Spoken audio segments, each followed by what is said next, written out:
defining who you are. Well, I'm having that conversation with somebody who's in their mid 40s, and we're doing an exercise actually, and I think we've shared it on the podcast, where you consider one or two people that you really admire. And you take a pen and paper and you just list all of the qualities of that individual's character that you think are awesome, that you relate to, that you admire in them. And you write all those qualities down. Well, there's a starting place right there. Think about who that person is. Are they well spoken? Are they good dancers? Are they fit and healthy? Are they in a good relationship? Or what is it about them that you really admire? They're successful in business. They're great leaders.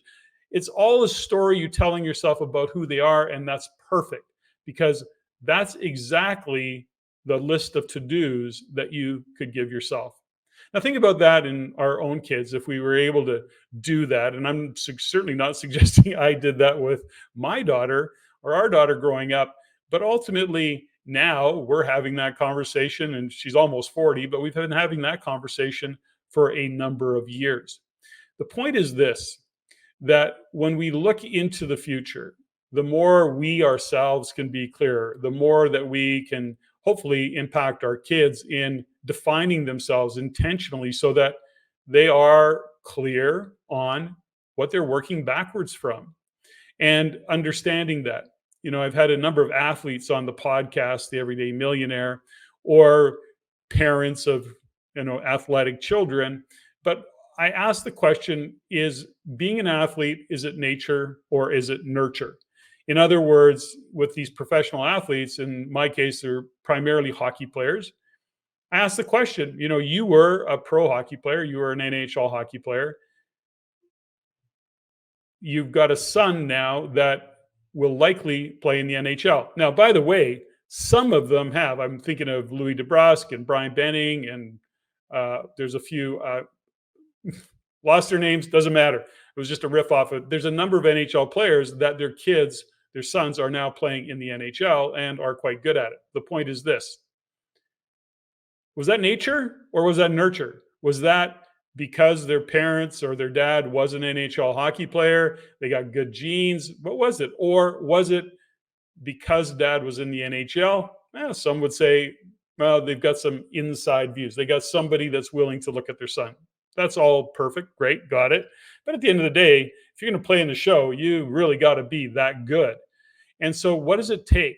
Well, when I look at some of the friends that I have that are now having kids that are getting to that age and could possibly play at that level, they're obsessed with supporting their kids. Now, do their kids have talent? Do their kids love to do what they're doing? Seems that way. But it isn't nature. It's all nurture. It is ice times being bought on private ice. It is private coaching. It is the best of equipment. It is no excuses to not get to a tournament in a game, even if it's in the US or another part of Canada. So it's very much nurture over nature.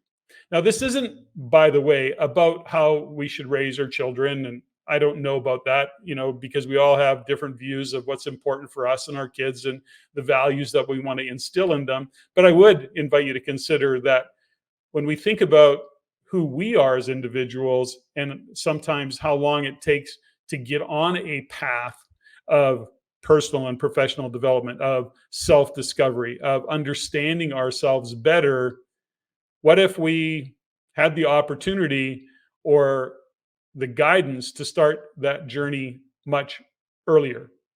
And so that when we get to where we are today, we understand that in order to be better, we have to do better. And in order to do better, we have to be willing to change. And then we have to be willing to raise our standards of performance. We have to look and say, okay, how are we thinking in terms of what are our limiting beliefs?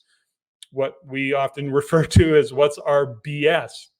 So I know it's been a little bit of a herky-jerky journey to this part of the conversation where we have to break down, I believe, the future of how we see that not only do how we want to see ourselves and what we want to grow into, but also how we show up in our own journey of that self discovery, of being able to laugh at ourselves, get over our egos and our pride, to be able to look at our blind spots, to have what I guess some would call courageous conversations, maybe with ourselves, but certainly with others, and being able to get honest feedback.